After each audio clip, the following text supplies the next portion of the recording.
Hey, Jeff Blake. Hey, how's it going? I'm good. How are you? I'm doing great. Thank you very much for taking the time to do this interview. Absolutely. Well, thanks for having me. Like I said, I was listening to Noel's interview, and I was like, that drummer guy, he needs to interview a drummer. So that's why I got a hold of you.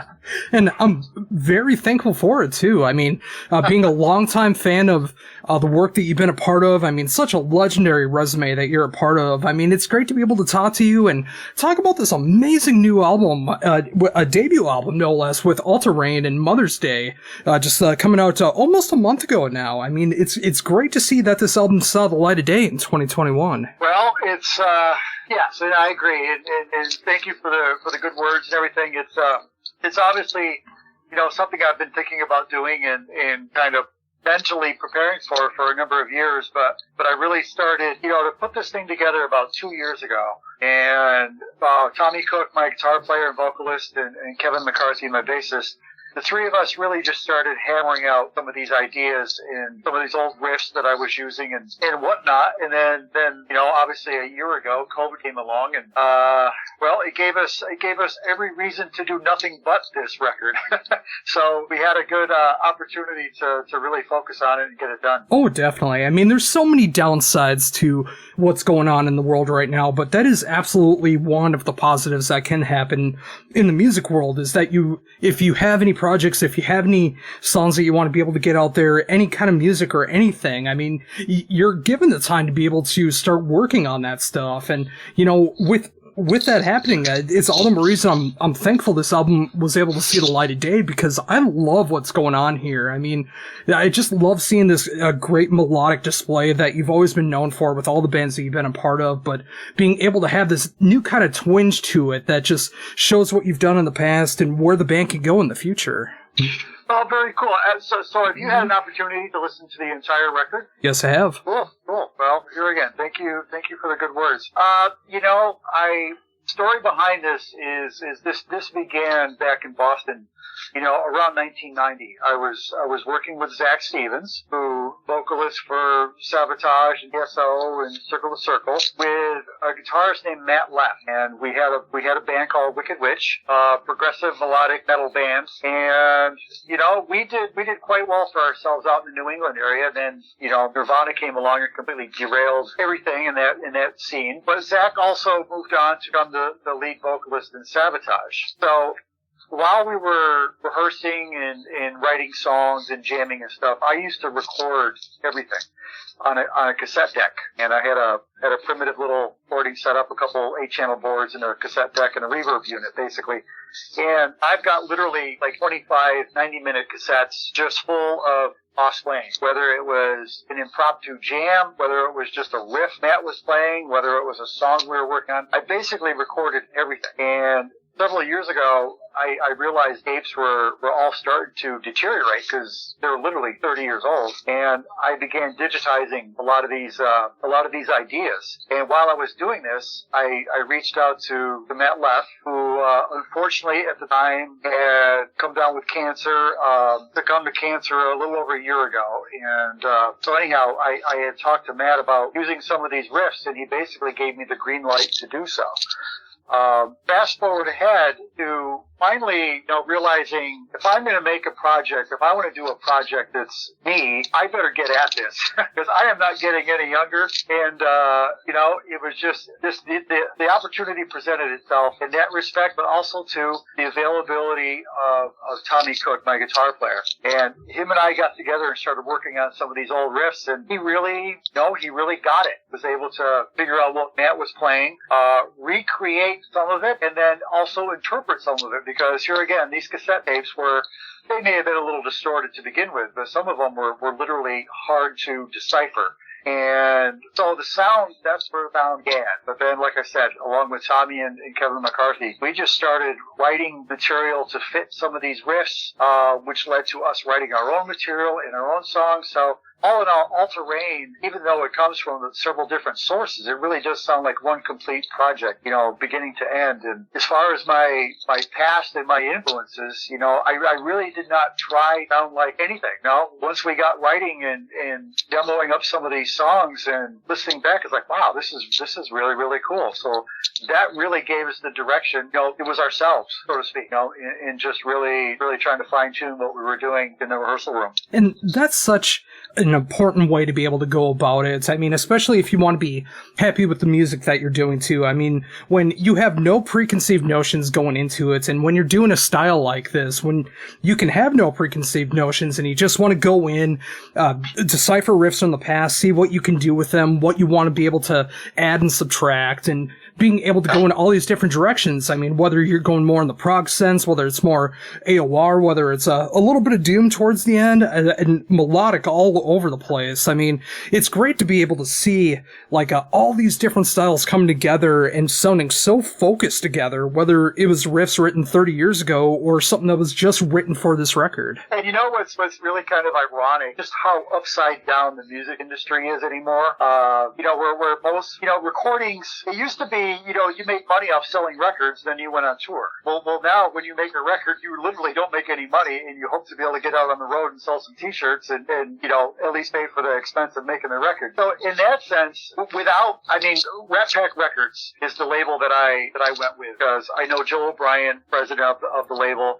He worked with Metal Church my last several years with Metal Church. So I met Joe. I knew what kind of work ethic he had. He's got a very his roster is not that big, but it's focused, and I just loved the way Joe worked, and I turned him on to some of these ideas. It's like, dude, I never signed new bands, but I really like this. This is some of the most interesting stuff I've heard in a while. And years ago, a label may have been telling me, no, this needs to sound more like this, or this needs to sound more like that, or blah, blah, blah, or blah, blah, blah.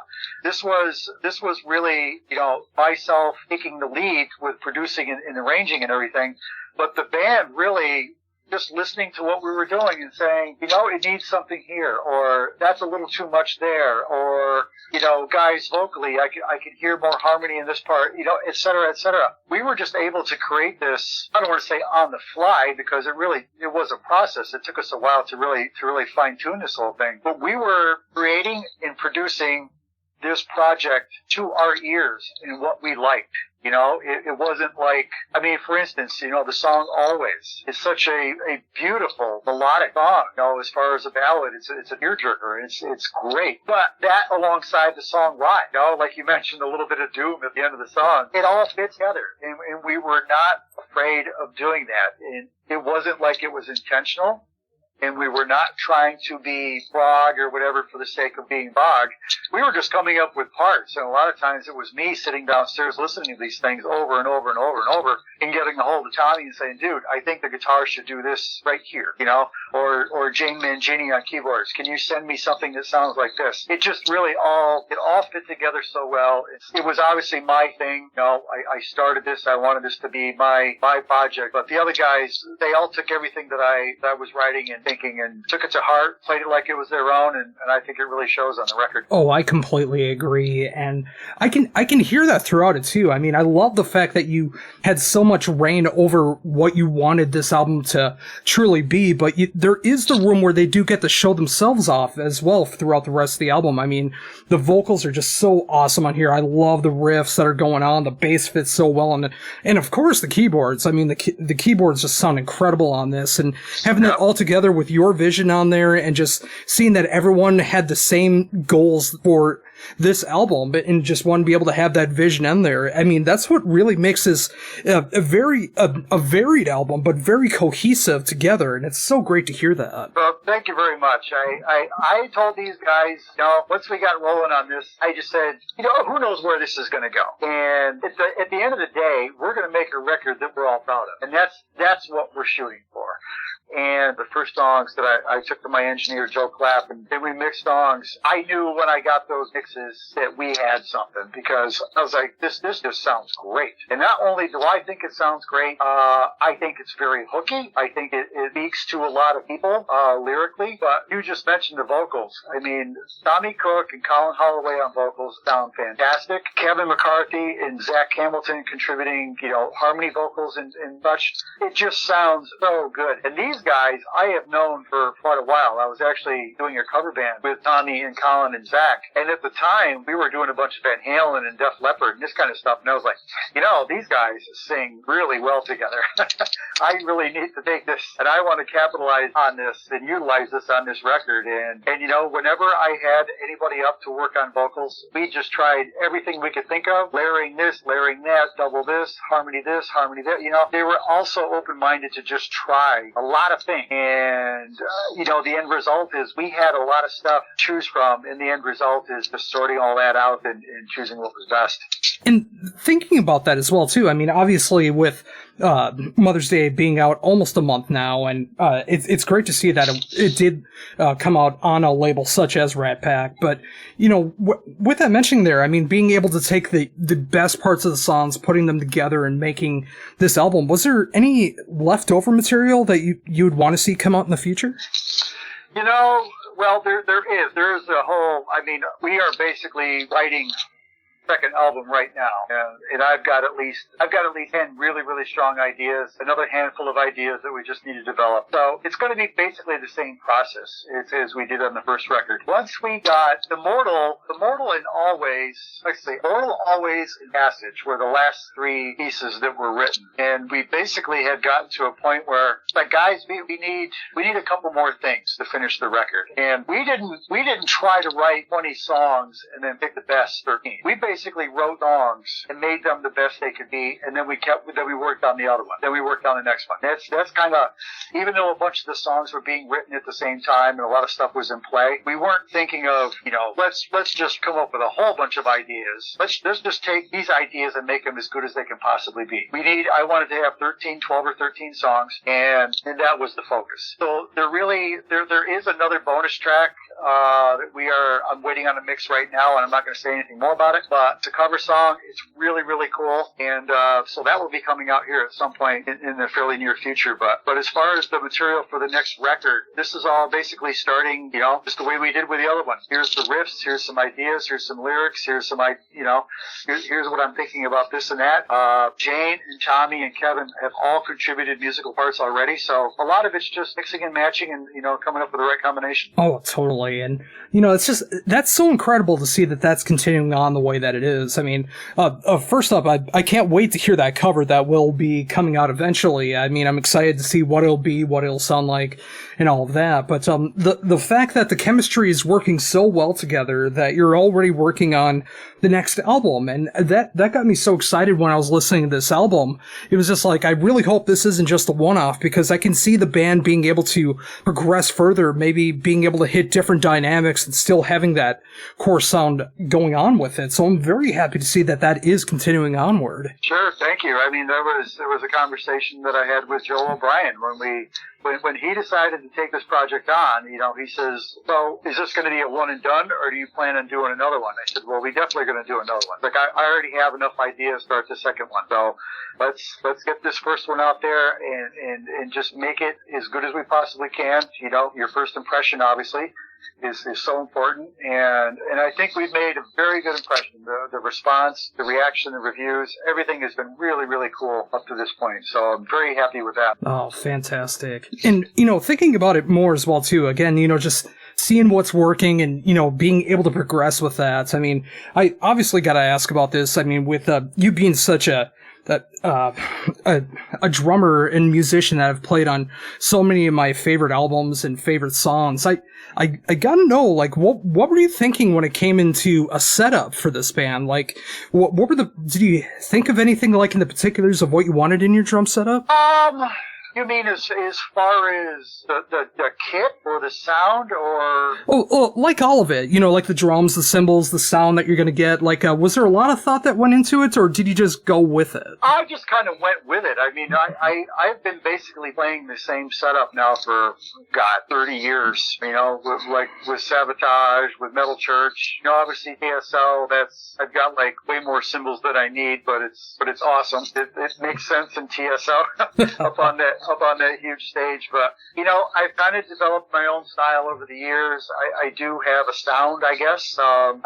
It's just funny. It's something that happens when you play long enough, you just develop your own thing. And people do recognize that. But I really wasn't trying to sound like anything in particular. I think my drumming with this record was just kind of a reflection of everything that was going on with the record. It was, there's times for me, I mean, people have made the comment that they were pleasantly surprised that because this was a project that I started and I produced and wrote, that it isn't more that there isn't more lead drumming. I guess that's the right phrase. I wanted to play stuff that I had fun playing, but also made sense with the song. I was also very conscious of the lyrics and the melodies and everything. One thing I learned with Paul O'Neill from TSL and Sabotage is just the detail. And Paul's biggest thing was his lyrics and his story. So, there was always room around the vocalist. There's always room around the melody. And it makes sense. I mean, that's the way you get your point across.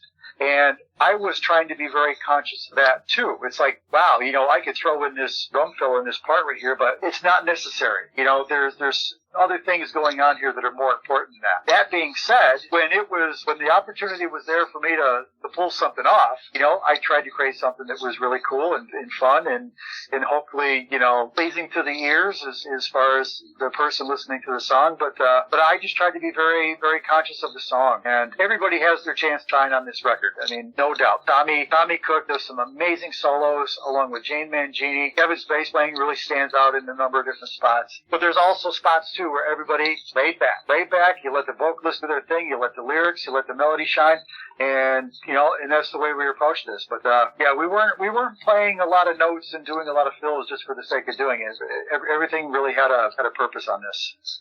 And again, that's why I appreciate your style so much. I mean, with everything that you've ever been a part of, I've always heard that in you. It's like, you can hear sometimes where you can just like go full out and do like some amazing, crazy patterns or fills or whatever the case is, but you also know when to lay back and let everyone else do the parts that they need to shine on. And then you can also throw in things that really show off what you can do as well, too. I mean, there's a lot of really cool, subtle, but very intricate bass drum patterns that are going on there, for instance, or when you do a really cool fill on there. I mean, when you do fills on here, I think they really stand out because of how reserved sometimes the drums can be along with everything else, and everyone else does have those moments to shine. And when everyone gets to show off, and like yourself, when you get to show off on there, it's just so great to hear that as well. Yep, and we made a real effort to make sure we weren't playing over each other. So when it comes time for the drum fill, the other guys kind of hit the open chord and let me do my thing. When it's time for any of the other members to do their to throw their lick in there was room for it. I'm going to go back to, here again, Paul O'Neill with TSO. I've been in TSO since it started. It's such an interesting band in production. It's really like no other. But one of the main things that I really learned while I was on stage with TSO is the fact that I am on stage with a lot of different musicians. You got 2 keyboards, you got 2 guitars, you got a string section, vocalists. There's a lot of stuff going on. And in order to make this all come across properly, the drummer has to do the right thing. And a lot of times that is laying back, keeping it simple. And when that moment is there for the drum fill or whatever, then that's fine. But the instrumentation in Alta Rain 2, it's a 6-piece band. And there's multiple keyboard parts going on. There's multiple guitar parts going on. There's upwards of 15 to 20 vocal tracks on almost every song. So there's a lot of stuff going on there too. And this goes back to the point that we were just discussing is there's a time and a place for everything. And we had the luxury recording this project on our own. Obviously, when COVID came along, everybody was doing it, virtually. Everybody had their home studios and were sending parts. But I literally, because of COVID, had all the time in the world to sit, focus, and work on this material every day and just make sure that everything was right. I mentioned the song Always, just how open and beautiful that song is. To me, that's exactly how it should be. The song Why, which has got just about everything coming at you at one point or another. The end of the song is complete balls to the wall, high energy chaos. But the guitar solo in the middle, that's guitar, bass, and drum. A little bit of keyboard, and Tommy's solo just stands out and that was just exactly what that part needed. Anything more would have been clutter and unnecessary. So, you know what? That's the luxury of being able to record a record in your own studio. You're not worried about the clock. You're not worried about budget. All you're worried about is this making it sound the way you want it to sound. And it doesn't matter how many times you have to listen to it to get it right. That's the luxury you're afforded doing it this way. So there's some benefits to that, and we certainly took advantage of it. Yeah, and again, it's so great to hear that too. I mean, obviously the added benefits of being able to record from home and having a label that's behind you with the music that you want to be able to fulfill, everything that's gone on with Mother's Day, everything that's going to be going on in the future with Alta. I mean, being able to have that vision, having the right group of musicians to be able to do that, and really showing off the songwriting and arrangements for what they are, and just trying to make the best possible songs, and giving everyone the room to shine where they need to, but just really focusing on making the songs the best that they possibly can be, and being afforded that time, like you said, obviously with the downsides of COVID that's going on, but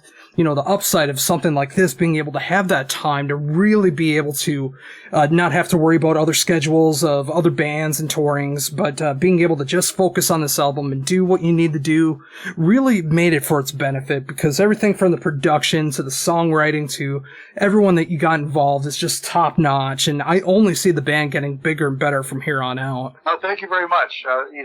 A lot of credit to Joe O'Brien at Rat Pack, for agreeing to take the project on, but he never once stepped in and said, I think this, right, that. As songs developed and I would get a finished version of a song, I would send it to him, and he'd be like, dude, that's great. And that was it. So I'd go on to the next song, and I kept him aware of the progress we were making throughout the whole time. And when he got the album in its entirety and listened to it from beginning to end, which, I think the album, here again, the song order was something that I really spent a lot of time thinking about. I think front to back, this album is just very dynamic, very engaging. Even though it is, there's a lot of different elements and feels to this, it really is one cohesive record. And, I feel very, very proud of that. I also, too, I just want to give a shout out to my band members, because, Jane Mangini, she's worked with TSO for close to 20 years, and we've always talked about working together. And when I began developing this project, I called her up and I said, we've always talked about doing something. I want to send you a couple songs and I want you to tell me what you think. And I sent her Witness and Thin Red Line, and she wrote me back. She says, oh my God, Jeff, I love this. And within a few days, I had all these keyboard parts and all these ideas. This was all originally just me, Tommy Cook on guitar, and Kevin McCarthy on bass. Guitar, bass, drums. This is how this started. So Jane came in to the fold here, and her keyboard parts just add so much to the music. It's made it more dynamic. It is really opened a door for us to be a little more, I don't want to say, it's more melodic. It adds a little bit of a progressive side, even kind of pop, there's just a lot of elements in this music, but those three did such an amazing job. Colin Holloway on lead vocals and harmonies. He also contributed some guitars, and then Zach Hamilton also on backup vocals and additional keyboards. Besides Jane, the other four guys are all local. They're right here in my hometown of Horseheads, New York. I've known these guys for years. years, and this was the first time they've ever been involved in something like this. So I knew that the talent was there, the potential was there, and once everybody came up and this whole thing just started to develop, they all just bought in 110%, really kicked ass and just did such a fantastic job with all the parts, musically and vocally. It really, I could not have done this without them. And I think at the end of the day, the decisions, final mixes, the final arrangements and everything all came down to me. But whenever we were working together, I was picking their brain. But what do you think? What do you think?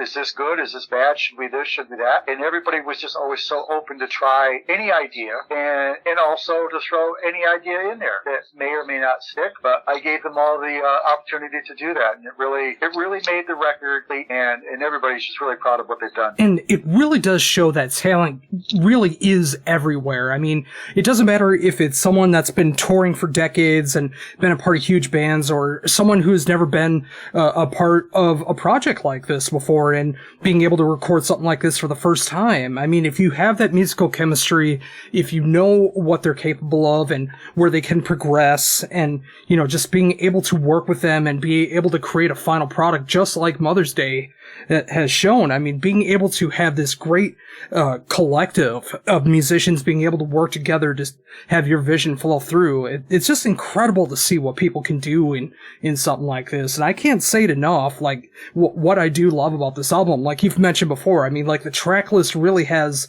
such a great ebb and flow to it. I mean, it hits different directions, but it all has that core sound of what Alta Reign is about. And I already have visions of what the future could be like for the next album. Just like everything about this is just, it's incredible to see that the time did come out to work with this. And I'm so happy to see that it did finally hit the light of day. And the fact that we're even talking about this right now is just incredible to talk about this album. Hey, tell me about it. This is, I mentioned how some of these riffs are close to 30 years old, so throughout the years, I would throw a cassette in and listen to it because the cassettes actually, they sound good and there's some really good stuff there. I was just always jotting down some lyrics, or, I would give this riff a name. And then it would kind of give me a direction to write something about. So as this was all just kind of happening over all these years, to actually bring it all together and make it happen. And I really think that's a reflection of what happened here because, like I said, I've known these guys for years. All fantastic players, all this and that. But this was the first time that we really, they sat down in a situation like this where every note was scrutinized and everything needed to be done just right. Otherwise, it would have sounded like a mess, I mean, like I mentioned, there's a lot of parts going on in these songs. And without them being executed properly, it just would not sound nearly as good or powerful. So here again, hats off to my guys and my girl, and we'll look forward to the next one. Oh, that's just simply incredible. So, thinking about that as well, too, I mean, with finally being able to have this album in your hands and knowing that, 30 years of work has finally seen the fruition, everything's come out now, and being able to work on the next album, I mean, with everything that's going on there, and obviously the other work that you got going on, too, I mean, obviously, touring might happen at some point in the future, but, the outlook is still kind of shady on what's going on with that. But is there anything else that you're working on as well, or are you just, like, full-on thinking about Alta Reign? Well, leading up to this, I mean, several years ago, I left the band Metal Church, and I was with them for a little over 11 years. That just became, a situation for me where I'm looking at TSO. TSO is my career. That band, that organization has afforded me the life that I have, and it's awesome. I mean, being a part of the Trans-Siberian Orchestra is something that everybody wants to be a part of these days. Considering back when we first started, everybody was scratching their head, but now we are, a lot of people seek out the opportunity to play with us. But I just decided several years ago that, TSO is something I need to make sure that I'm a part of for as long as I can. Touring with Metal Church, as much as I love the music, was wear and tear on my body.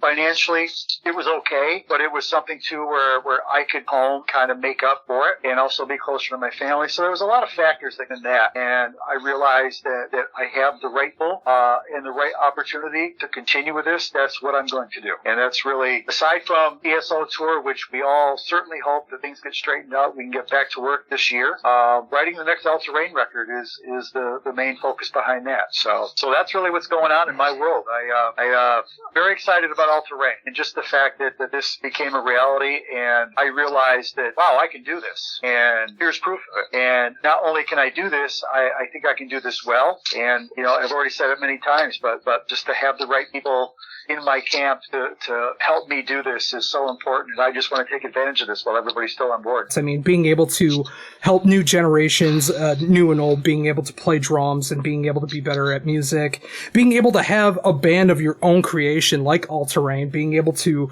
incorporate all the sounds that you've been looking forward to having in a band, and then of course, the granddaddy of them all, I mean, TSO. I mean, being able to go out there, being able to play sold out shows every single year during what is supposed to be such a great, wonderful time of year, and being able to see people so happy, being able to do all these great things, just being able to have your life in music like that, being able to have a great life where you can focus on music and have your own life as well. I mean, that just sounds incredible, and it's great to see that you are doing that.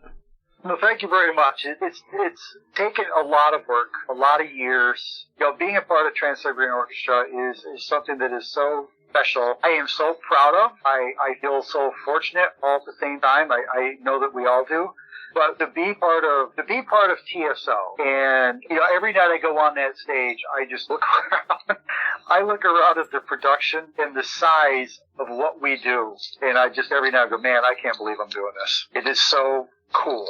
It is so cool to be the drummer in the Trans-Siberian Orchestra. And not to mention, being there from the first note of it. When we were doing theaters for 1,000 people, and now we're playing arenas twice a day and selling them out. It's unreal what we've accomplished. But along with that, being able to, like I said, the DSO is my main focus. I mean, it's my career. I need to stay in shape and stay healthy and just continue to do this as long as I can, because it's what I love to do, and I've earned the right to do it. But nonetheless, I have to perform, and I have to make sure that I stay healthy and I keep my skills up. So, but back to TSO does tour for 2 months. Then you throw in the other activities throughout the year, whether it's recording or press or something like that. There is still a lot of time afforded to do this solo project, and this is really why I feel like right now at this point in my life, I want to take advantage of this while I can right now. Time goes so fast, and I just want to be able to capitalize on everything that I've done, and the opportunity to do this, and plus the people that you meet over the year,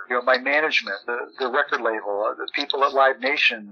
I've met a lot of people over the years that have offered their help with this project, and hopefully All Terrain will be able to do some shows here when the dust finally settles. But in the meantime, I'm just going to keep doing what I'm doing. I'm going to write, teach, and we'll hope everybody gets on track and we can get back on the road with TSO this year. Oh, absolutely. And I really hope all of that can happen as well, too. I mean, I'd love to see that All Terrain get some shows happening in the future, whenever that could be. And it was awesome to be able to talk to you about all of that. And, of course, talking about the brand new album from All Terrain with Mother's Day, available now through Rat Pack. And, it's just been awesome to be able to talk to you about all this. I mean, drums, music, life as a musician, all of this together. I just had such a great time being able to do this and promoting the brand new album from All Terrain. And, again, I thank you so much for taking the time to do this. It's been a tremendous honor. You bet, Josh. I really appreciate it. And I want to mention, too, this with COVID, it obviously made us all kind of rethink how we do things. And when I was teaching drums before COVID, I did all my lessons in person. Obviously, that changed. And I was like, geez, now I'm going to have to figure out how to do this online, so on and so forth. It's a little weird at first, but now it's actually become very natural. I've got a really cool approach to this and program, and it works. And the beauty of this is you don't have to be in my hometown to get a drum lesson anymore. You can be anywhere in the country or the world for that matter. And that goes for every instructor. So for anybody who's out there that wants to, you need some drum lessons, or you want to learn how to play the drum, or you want to improve on your drumming. It doesn't matter where you are. And that goes for the guys in my band too. Tommy Cook teaches guitar lessons. He does the same thing virtually, just like I am. And it's something that's very cool. But this COVID thing, it opened up a whole new window that I wasn't expecting as far as teaching. And right now I have some local kids I teach online, but I've got students in Pennsylvania, Portland, Oregon, Minnesota, all over the place. And it's very, very cool. So something to think about, something to take advantage of. And, hey, learning an instrument or, anything like that, learning music is just good for anybody anyhow. So something to think about. Oh, couldn't have said it better myself. And I'm so glad to see that you do have that outlet to be able to teach drums from anywhere, being able to teach students anywhere and being able to do that. And, with that kind of busy schedule, again, I thank you very much for taking the time to be able to talk to me about everything that's going on in your world right now. So much to look forward to in the future, so much to enjoy right now with All Terrain. And yeah, for any musicians listening right now, being able to get some lessons through Skype or whatever the case is, being able to really appreciate music while we still have it, while we can still appreciate it. It's such a great thing to be able to do, whether it's just music theory or being able to learn some chords or a drum beat or whatever the case is. It's always a great time. And, going back with all this again, it's been awesome to be able to talk to you about, like, everything that's been going on here. I mean, obviously there's a lot of bad things that are going on in the world, but you've been able to take such advantage of it over the last year, and it's very inspiring to see that. Thank you, man. Really appreciate it. Let's when Alta Rain 2 comes out, we'll talk about that.